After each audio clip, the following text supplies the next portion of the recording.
Muito bem, pessoal. Voltando aqui, agora a gente vai começar a estudar os diagramas comportamentais da UML, também conhecidos como diagramas dinâmicos, né? Ou seja, aqueles que consideram o tempo como uma variável, interações entre elementos do seu sistema, ou seja, coisas dinâmicas de uma forma geral, beleza?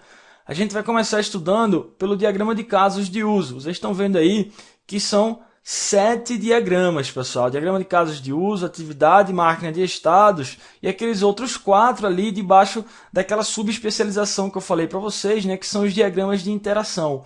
Aqueles 4 diagramas concretos ali, que são o diagrama de sequência, comunicação, tempo e interação geral. Beleza? Então a gente vai ver esses 7 diagramas a partir desse trecho em diante, começando com o diagrama de casos de uso, que é um dos diagramas mais importantes aqui, pessoal, no que tange a diagramas comportamentais da UML. Por quê?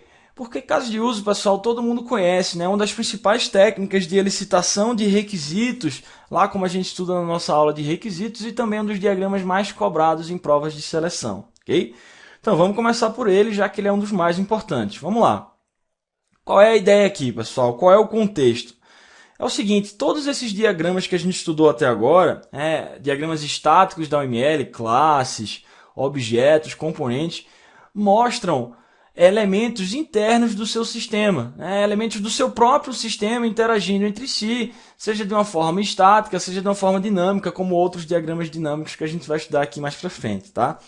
Mas o que acontece se você quiser modelar interação, pessoal, com os usuários do seu sistema, por exemplo, com humanos ou atores automatizados, tá? Não necessariamente humanos, podem ser outros tipos de atores, por exemplo. O diagrama de caso de uso aqui da UML é que pode lhe dar essa visão de usuário aos seus modelos, tá? Com esse tipo de diagrama daqui, você vai poder capturar o comportamento do seu sistema que você está desenvolvendo, né, sem ter que especificar como esse comportamento é implementado. E por que isso é importante do ponto de vista da visão do usuário, pessoal? Porque o usuário não está preocupado com a complexidade que está por trás do seu sistema. Do ponto de vista do usuário, ele coloca um valor ali em algum formulário, algum campo do seu sistema, aperta um botão e ele recebe um resultado. Para ele o que importa é isso, é essa interação que, do ponto de vista do seu usuário, é interessante para ele saber o que está acontecendo ali. Agora, exatamente por trás, qual é a complexidade envolvida, como esse comportamento é implementado, como aqueles cálculos são feitos, como aqueles resultados são gerados para ele na tela, ele não está preocupado com isso, ok?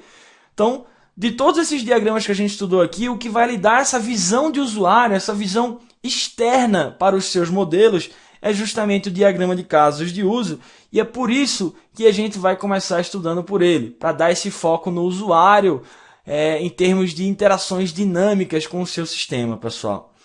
Eu acho que todo mundo já sabe o que é um caso de uso, né? Mas por desencargo de consciência, caso alguém não esteja lembrado disso daí, pessoal, definição formal de caso de uso, basicamente é que um caso de uso denota um conjunto de sequência de ações. É isso, basicamente é isso, pessoal. E essas ações podem ter variantes, né? Como a gente estuda lá na nossa aula de requisitos. É porque eu não quero entrar em muito detalhe agora, pessoal, sobre o que é um caso de uso. O meu foco vai ser no diagrama de caso de uso, tá? Qual é a anotação da UML para isso? Estudar casos de uso a fundo, isso é para uma aula de requisitos, isso é outra história, tá? Só estou dando uma leve relembrada aqui para vocês. Então, caso de uso, sequência de ações, incluindo as variantes dessas ações, né? Fluxos alternativos, fluxos de exceção, que o sistema vai realizar para gerar algo de valor observável para o ator que está interagindo com esse sistema, certo? Então é aquele velho bate-bola, né, pessoal? O usuário clica ou seleciona alguma opção no seu sistema. O sistema responde com tal valor. O usuário vai até determinado link do seu sistema. Clica, seleciona, coloca valores. O sistema responde de determinadas formas. Aquele velho bate-bola entre o usuário, né, o ator que está utilizando aquilo dali, e a resposta que o sistema dá, a gente modela através de casos de uso, tá? O que a gente vai estudar aqui é o diagrama de casos de uso. As especificações textuais de casos de uso, isso é outra história, fica para a nossa aula de requisitos, tá? Que eu vou gravar, vocês vão poder ter a oportunidade de assistirem também, beleza? Então, Um caso de uso, a gente diz, pessoal, que é uma técnica de elicitação de requisitos. Sim, é uma técnica de elicitação de requisitos, porque com ele você pode especificar diversos cenários de uso para os seus usuários. É muito comum você sentar com o usuário e perguntar, tudo bem, como é que você visualiza a utilização desse seu sistema? Ele vai dizer, não, eu quero entrar, eu quero clicar em tal botão, eu quero que aconteça isso, eu quero poder pesquisar de tal forma, colocar tais valores, etc. Quando você começa a elicitar, pessoal, é tornar claro, ok? É descobrir requisitos. Quando você começa a elicitar esses requisitos, você gera casos de uso. E a gente diz que casos de uso é uma técnica de elicitação de requisitos baseada em cenários. Por quê? Porque um caso de uso especifica vários cenários, pessoal. É como se a partir de um caso de uso você pudesse gerar N cenários, né, a partir dele. Então, por exemplo, pensa numa situação aqui comigo. Eu tenho o caso de uso de retirar dinheiro. Tá? Eu estou modelando uma aplicação bancária onde você pode fazer depósitos bancários, você pode olhar o seu saldo bancário, você pode fazer um saque, você pode retirar dinheiro da sua conta, tá? Beleza, então vamos dizer que você tem esse caso de uso no seu sistema, retirar dinheiro. Ok, pessoal, mas esse seu caso de uso, como eu falei para vocês, vai especificar vários cenários de uso. Então, vários cenários, o que eu quero dizer é o seguinte, um cenário é um conjunto de possibilidades dentro daquele caso de uso ali, que vai, no final das contas, resultar em algum valor observável para aquele ator. Então, por exemplo, nesse meu caso de uso de retirar dinheiro, eu posso tentar retirar dinheiro com saldo e dá tudo certo. A minha conta tem saldo, eu recebo uma mensagem de sucesso no final. Beleza. Posso tentar fazer a mesma coisa, nesse meu mesmo caso de uso, vai ter lá um fluxo de exceção, por exemplo, um fluxo de erro, que na verdade o usuário tentou retirar dinheiro e não tinha saldo, então ele vai receber uma mensagem de erro na tela dele, por exemplo. Posso tentar retirar dinheiro e a conta ou a senha estarem erradas e assim por diante. Cada um desses meandros, pessoal, dentro de um caso de uso, se vai dar uma mensagem de sucesso no final, se vai ser um fluxo alternativo, um fluxo de exceção, a gente diz que é um cenário específico daquele caso de uso. Então, um caso de uso pode ter N cenários de sucesso e erro que vão resultar em valores observáveis para os atores que estão utilizando aquele caso de uso, ok? Isso aqui é só uma leve relembrada, não é o meu objetivo falar sobre especificações de casos de uso aqui, ok? Vamos falar então sobre a UML, sobre o diagrama de casos de uso, como é que eu modelo isso do ponto de vista da UML, pessoal. Então, vamos lá. Diagrama de casos de uso contém um conjunto de casos de uso e modela interações entre atores e o sistema e o próprio sistema. Então é aquele bate-bola que eu falei para vocês, né? Atores e o seu sistema, o usuário, né? O ator que está utilizando aquele caso de uso faz alguma ação, o sistema responde com algum valor e assim por diante, certo? Também posso modelar interações entre o próprio sistema. Um sistema chamando outro, por exemplo. Posso fazer isso com casos de uso aqui. Posso ter atores que representam humanos, posso ter atores que representam hardwares, posso ter atores que representam outros sistemas nos meus diagramas e assim por diante, ok? Cuidado com isso, hein, pessoal? Um ator não é obrigado a ser uma pessoa, tá? Um ator é simplesmente um conjunto de responsabilidades. Então pode ser sim, ok, pode ser um humano representando um usuário do seu sistema, mas um ator pode ser um hardware, por exemplo. Um ator pode ser um outro sistema, outros processos e assim por diante, ok? Cuidado com isso daí, isso já caiu em prova várias vezes. Um ator é um humano, né, uma pessoa que utiliza o seu sistema, nem sempre, não necessariamente a rigor, ok? Beleza, eu falei para vocês que é uma técnica baseada em cenários, então um diagrama de casos de uso, na verdade um caso de uso, né, descreve um conjunto de cenários possíveis ali de sucesso e erro dentro daquele caso de uso. É uma técnica muito utilizada para elicitar, capturar requisitos do usuário, porque dá essa visão do usuário, né, pessoal? Você nunca diz, num caso de uso, como as ações são realizadas, como é que o seu sistema realiza cálculos, como é que o seu sistema gera valores. Você simplesmente diz o que o seu sistema faz, tá? O que é que o usuário tem ali como opções de uso e o que é que o sistema dá como resultado de volta para ele, mas nunca como essas coisas são feitas. Então isso é a técnica ideal para você isolar os seus usuários, os seus clientes, justamente dessas complexidades que estão por trás dos seus sistemas. É a técnica ideal para você, por exemplo, capturar requisitos do seu usuário. Fica bem no nível dele, todo mundo entende quando você escreve um caso de uso, ok? E a gente diz também que quando você elicita uma série de casos de uso e fecha o seu modelo de casos de uso, você está delimitando o escopo do seu sistema. Porque normalmente, pessoal, um caso de uso denota uma funcionalidade que pode ser utilizada pelos seus usuários daquele seu sistema. Então eu tenho o caso de uso de, sei lá, fazer matrículas, eu tenho o caso de uso de cadastrar alguma coisa, o caso de uso de pesquisar alguma outra coisa e assim por diante, tá? Então, quando a gente fecha um conjunto de casos de uso, a gente acaba delimitando o escopo do nosso sistema em termos de requisitos. Escopo, pessoal, é aquilo que está dentro e aquilo que está fora do seu sistema, né? Então, tudo que estiver dentro do seu sistema vai estar de acordo com o escopo desse seu sistema, e isso pode ser modelado em termos de casos de uso que foram levantados para esse seu ambiente. Muito bem. Okay. Então, essa é a ideia por trás de casos de uso. E agora a gente vai ver como é que modelamos casos de uso a partir de diagramas de casos de uso, pessoal. Vamos lá. Então tá aí. Esse daí é um diagrama de casos de uso. Então, o que é que vocês podem encontrar aí nesse diagrama, pessoal? Deixa eu ir falando sobre as várias notações que vocês encontram aí. Primeiro, esse quadrado aí, tá, que está delimitando os casos de uso lá dentro, tá, que são essas elipses, e os atores aí fora, delimita as fronteiras do seu sistema. Então, nesse caso daí, eu estou modelando um sistema de vendas. Tudo que está dentro desse quadrado aí, sistema de vendas, faz parte do escopo do seu sistema. Okay? Já caiu em prova uma pergunta assim, por exemplo. Um ator é sempre uma entidade externa ao seu sistema. Sempre. Verdadeiro ou falso? Verdadeiro. Muita gente marca falso essa questão porque o cara fica viciado, né? Sempre que aparecer a palavra sempre, eu vou marcar falso, porque sempre tem uma exceção. Às vezes não tem exceção, pessoal. Esse aqui é o caso. Ator é sempre uma entidade externa ao seu sistema. Por isso que esses atores que são representados por esses stickmen aí, né, pessoal? Stickman é o homenzinho aí, desenhado como pauzinhos aí, né? Sempre ficam fora do seu sistema, tá? São os atores. Atores são essas responsabilidades, essas entidades que se relacionam de alguma forma com o seu sistema, tá? Mas beleza, vamos por parte. Então, a gente tem a fronteira do nosso sistema, delimitada por esse quadrado aí, tá? Que é o nosso sistema de vendas. Os casos de uso são denotados pelas elipses. E aos casos de uso estão associados os atores do seu sistema. Lembrando, o ator é sempre uma entidade externa ao seu sistema. E lembrando também que isso já caiu em prova várias vezes. Pode ser um humano? Sim, normalmente é um usuário do seu sistema, tá? Mas também pode ser um hardware ou até outro sistema com o qual esse seu sistema que você está modelando se relaciona. Beleza? Então vocês estão vendo diversos tipos de relacionamentos que são possíveis aí, pessoal.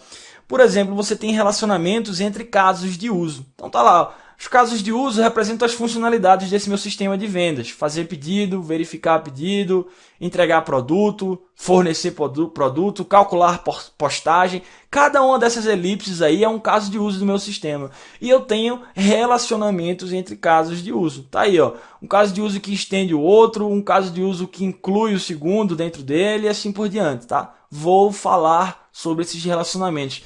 Vou falar sobre 3 relacionamentos, na verdade, aqui entre casos de uso, pessoal. Inclusão, extensão e tem um que não está aparecendo aí, que é o de generalização entre casos de uso, que normalmente cai em prova, ok? Vocês estão vendo aí que esses relacionamentos de extensão e inclusão são dependências, né? Olha lá, linha tracejada, seta com a ponta aberta, isso é um relacionamento de dependência, mas estereotipado para dar uma semântica específica aqui a casos de uso. Qual é o estereótipo aí, pessoal? Extende e inclui, tá? Extends ou include, se você fizer isso em inglês, tá? Tudo que aparecer entre menor, menor, maior, maior é um estereótipo. Eu vou falar mais sobre isso mais à frente, ok? Beleza. Também é possível ter relacionamentos entre atores e casos de uso. É um relacionamento de associação, pessoal. Então tá lá, o ator cliente ali fora se relaciona através de associações com os casos de uso. Fazer pedido, verificar pedido e cancelar pedido, por exemplo. Ali na direita, o ator transportador se relaciona com os casos de uso, calcular postagem e entregar produto, certo? Através de relacionamentos de associação, beleza? Também posso ter relacionamentos entre atores, mais especificamente aí vocês estão vendo o relacionamento de generalização. Então um cliente é o ator mais genérico, eu tenho o cliente especial e o cliente comum ali embaixo, que são especializações daquele meu ator mais genérico cliente ali em cima. Vamos ver isso aqui mais à frente também, ok? Cuidado que vocês sempre leem, pessoal, esses relacionamentos no sentido da seta, tá? Eu vou falar mais sobre isso quando a gente estudar inclusão e extensão, mas, por exemplo, mostrando esse diagrama aí para vocês, se vocês pegarem, por exemplo, o caso de uso verificar pedido com o caso de uso procurar pedido, leiam esse relacionamento de inclusão entre esses dois casos de uso no sentido da seta. Então, verificar pedido inclui procurar pedido, tá? Sempre leiam no sentido da seta. Ali, por exemplo, entre fazer pedido e cliente especial. O caso de uso cliente especial estende o caso de uso fazer pedido. Leiam sempre no sentido da seta. Vai ficar mais claro quando a gente estudar esses relacionamentos aqui mais à frente, ok? Então vamos lá, passando aqui. Falei para vocês que além dos relacionamentos de inclusão e extensão, que eu vou explicar daqui a pouco, é possível haver generalizações entre casos de uso, pessoal. Igualzinho às generalizações entre classes. Ou seja, eu tenho algo mais genérico lá em cima e especializações embaixo. As especializações que estão herdando, né, como se fosse uma herança, né, pessoal, embaixo, tem tudo que o cara de cima tem e mais um pouco. O cara de cima é mais genérico, os caras de baixo são mais especializados, tem tudo que tem lá em cima e mais alguma coisa, ok?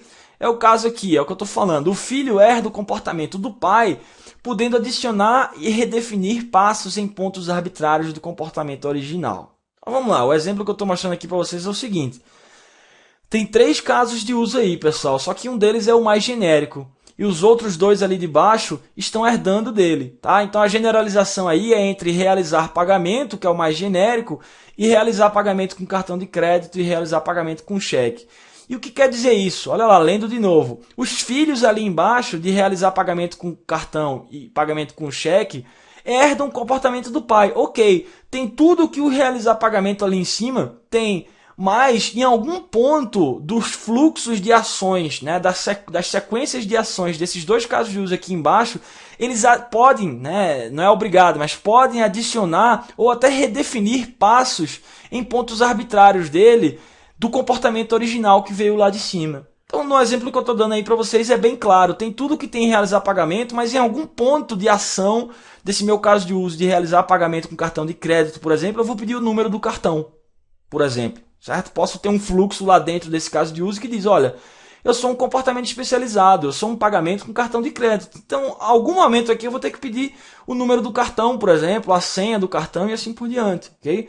Mesma coisa com pagamento com cheque. Em algum momento eu vou pedir para o cara assinar o cheque, certo? Então, uma coisa mais genérica ali em cima, que é o realizar pagamento, e esses 2 casos de uso aqui embaixo mais especializados, que podem redefinir passos em qualquer ponto dentro deles, para dar uma coisa mais especializada, um comportamento diferente do comportamento original, específico para a especialização de cada um desses casos aí embaixo. Beleza? Ok, igualzinho ao nosso diagrama de classes, né, pessoal? A herança aí, só que não entre classes, aí é entre casos de uso, beleza? Então agora a gente vai ver inclusão e extensão, pessoal. Inclusão e extensão, ambos são dependências, tá? Na verdade, o macrotipo de relacionamento aí é o relacionamento de dependência, que a gente viu até que a notação era aquela, né, de linha pontilhada com a seta aberta, ligando 2 elementos da OML. Aqui é o mesmo caso, só que eles são estereotipados, tá? Em vez de usar uma dependência genérica, como a gente estudou lá no diagrama de classe, aqui a gente coloca os estereótipos que são de inclusão e extensão. Beleza, qual é a ideia aqui, pessoal? Relacionamento de inclusão.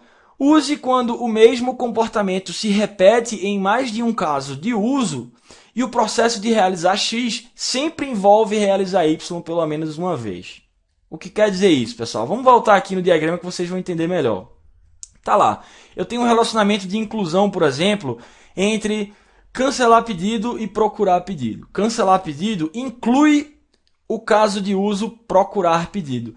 Para que serve? Na verdade, os dois, tá? Para que servem os relacionamentos de extensão e inclusão do diagrama de caso de uso? Para você fazer, pessoal, reuso, tá? Para você poder reutilizar determinados casos de uso em pontos de outros casos de uso. Por exemplo, aqui, para eu verificar um pedido e para eu cancelar um pedido na semântica desse meu diagrama aqui, eu sempre vou ter que procurar um pedido antes. É o que está sendo modelado aqui para vocês. Vejam como verificar pedido inclui procurar pedido e cancelar pedido também inclui o caso de uso de procurar, certo? Beleza, então é o que eu estou falando aqui para vocês nesse slide. Você vai usar um relacionamento de inclusão quando você quiser incluir comportamentos de outro caso de uso dentro do primeiro caso de uso. Olha lá, quando você quer realizar um processo de X, mas para realizar um processo de X, sempre vai estar envolvido dentro dele realizar o processo de Y pelo menos uma vez. Então, no meu exemplo aqui do diagrama, para você verificar pedido, em algum ponto desse caso de uso, você vai ter que procurar um pedido. E é por isso que você está incluindo o comportamento de procurar pedido dentro do verificar pedido, tá? E aí você pode reutilizar esses casos de uso como inclusões em vários outros. Por exemplo, o caso de uso de procurar pedido, ele está sendo incluído no verificar pedido e no cancelar pedido. Em vez de você reescrever todas as vezes os passos para você procurar um pedido, você faz um caso de uso só e sai incluindo ele em outros. Beleza? É essa a ideia aqui. Então a palavra-chave para o relacionamento de inclusão, pessoal, é obrigatoriedade. É isso que eu estou falando para vocês. Sempre que um comportamento se repete em mais de um caso de uso, para quê? Para reutilizar esse comportamento, né? Para não ter que escrever toda vez. Sempre que isso se repetir e o processo de você realizar um caso de uso X obrigatoriamente envolver realizar passos do caso de uso Y, então você vai usar o relacionamento de inclusão. É obrigatório aqui nesse meu exemplo do diagrama realizar passos do caso de uso procurar pedido dentro do caso de uso de verificar pedido em algum ponto dele, ok? Muito bem. Além do relacionamento de inclusão, temos o relacionamento de extensão. Aqui é o contrário. Olha lá. A palavra-chave aqui não é obrigatoriedade, pessoal. É opcionalidade. Olha só. Use quando você quiser modelar um comportamento opcional de um caso de uso. Vamos voltar aqui no diagrama para mostrar exemplo a vocês. Lá em cima, pessoal, o caso de uso de fazer pedido, por exemplo. O caso de uso de fazer pedido, ele é estendido, tá? Sempre leiam na direção da seta, pessoal. Pedido em oferta estende fazer pedido. Ah, então fazer pedido é estendido por pedido em oferta, tá? Então, nesse exemplo que eu estou mostrando para vocês, o caso de uso de fazer pedido, em algum ponto dele, ele é estendido pelo outro caso de uso, pedido em oferta, por exemplo, aí. Isso quer dizer o quê, pessoal? Quer dizer que quando você vai fazer um pedido, os passos, o comportamento do outro caso de uso ali, ó, de pedido em oferta, só vão ser acionados esses passos de acordo com alguma condição. Vai ter um if else aí em algum lugar. Nesse exemplo daí, esse caso de uso só vai ser acionado se esse seu pedido estiver em oferta, por exemplo. Tem um outro exemplo aqui embaixo, cliente especial. Vamos dizer que você é um cliente fidelidade de alguma loja, desse seu sistema de vendas. Você está fazendo um pedido, beleza. Vai ser acionado um comportamento, alguma tela, alguma funcionalidade, sei lá. Alguma coisa diferente que vai chamar o comportamento do caso de uso cliente especial de acordo com alguma condição, mas isso é opcional. Nem sempre esses dois casos de uso aí, pedido em oferta e cliente especial, vão ser executados quando for executado o primeiro caso de uso lá na esquerda de fazer pedido, tá? Então você pode utilizar esse comportamento aí para estender casos de uso. Em determinado ponto lá dentro do caso de uso de fazer pedido, você vai fazer um if else. Olha, é um cliente especial? Então beleza, chama lá o comportamento do caso de uso de cliente especial e executa aqueles passos. É um pedido em oferta? Falso ou verdadeiro? Ah não, verdadeiro. Então chama lá o comportamento do caso de uso de pedido em oferta e executa os passos dele e assim por diante, ok? Então, veja como é o contrário do relacionamento de inclusão. No relacionamento de extensão, você vai usar quando você quiser modelar um comportamento opcional de um caso de uso. Se aquele gatilho for verdadeiro, aí você chama a extensão a partir dele, tá? Se não, você continua com os passos principais dele normalmente, ok? Então, inclusão, você vai utilizar esse tipo de relacionamento quando o processo de realizar um caso de uso sempre envolver obrigatoriamente, pelo menos uma vez, realizar outro caso de uso dentro dele, tá? Você está incluindo um caso de uso de fora para dentro do primeiro caso de uso e obrigatoriamente esse cara que veio de fora você vai executar os passos dele pelo menos uma vez, beleza? Extensão ao contrário, a palavra-chave é opcionalidade. Às vezes você vai estender o caso de uso original e executar passos adicionais, mas depende de algumas condições que você checa nos seus casos de uso, beleza? Ok, muito bem, então vamos lá. Posso ter generalização entre atores também, pessoal. O que quer dizer isso? Use quando um ator, filho, é um tipo de outro ator mais genérico, que a gente chama de ator pai, certo? Então, nesse exemplo aí que vocês estão vendo, pessoal, existem 3 atores e uma hierarquia de herança entre eles. Qual é a notação para generalização entre atores, pessoal? A mesma que a gente utiliza para generalização entre classes, que a gente estudou lá no diagrama de classes. Uma linha sólida aí, fechada com uma ponta triangular, apontando do elemento mais específico para o elemento mais genérico, tá? Então tá lá, eu tenho o elemento mais genérico de todos aí, que é o ator gerente. Depois, a primeira especialização dele é o ator diretor. Então, o diretor consegue fazer mais coisas do que um gerente. Faz sentido? Faz todo sentido, né, pessoal? E se eu seguir na hierarquia de heranças aí, lá embaixo eu tenho o ator presidente, que é o mais especial de todos. Ou seja, tem tudo que todos esses outros caras têm e mais um pouco, porque ele é o presidente da empresa, por exemplo. Ok? Então, nesse diagrama aí, vocês estão vendo, na verdade, tudo que a gente estudou aqui, né, pessoal? É um diagrama que eu tirei de uma prova do SESC, a gente até vai fazer questões sobre isso daqui a pouco.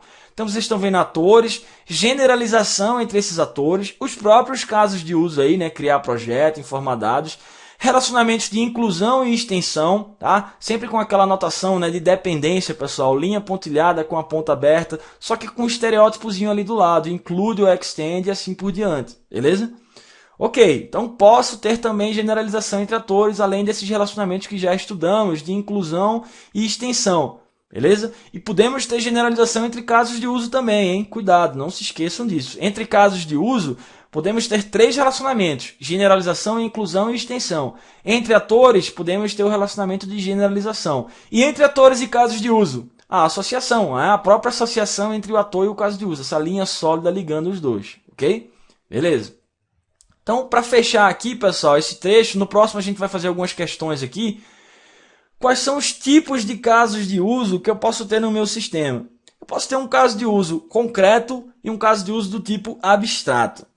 O caso de uso concreto, pessoal, é o mais comum. Ele é um caso de uso autocontido, ou seja, você dispara os fluxos de ações daquele caso de uso por um ator e ele tem um fluxo completo, do início ao fim. Esses casos de usos concretos, pessoal, são os que são ativados diretamente por atores, tá? É o que eu estou falando ali embaixo. Atores enxergam apenas esses casos de uso concretos, beleza? Agora, também podemos ter casos de uso abstratos. Um caso de uso abstrato, pessoal, nunca é instanciado diretamente, ou seja, ele nunca vai ser invocado diretamente por um ator. Normalmente, ele é chamado por outro caso de uso, né? Ou seja, ele não é autocontido. Ele vai conter, pessoal, apenas um subconjunto dos passos necessários para completar um cenário. Então, por exemplo, aquele diagrama que a gente estudou aqui alguns slides passados, pessoal, eu tenho um caso de uso de fazer um pedido e eu tenho uma extensão dele que é pedido em oferta, tá? Normalmente, esses casos de uso abstratos são incluídos em outros casos de uso, estendidos de outros casos de uso ou generalizações de outros casos de uso. Por exemplo, faz sentido um ator meu chamar diretamente o caso de uso pedido em oferta, de acordo com aquele diagrama que a gente estudou lá atrás? Não faz sentido. Você vai primeiro chamar o caso de uso fazer pedido, certo? Que depois pode ser estendido pelo caso de uso pedido em oferta, caso aquele pedido esteja em oferta. Mas chamar diretamente o pedido em oferta seria uma coisa incompleta, você não teria os passos anteriores nele, ok?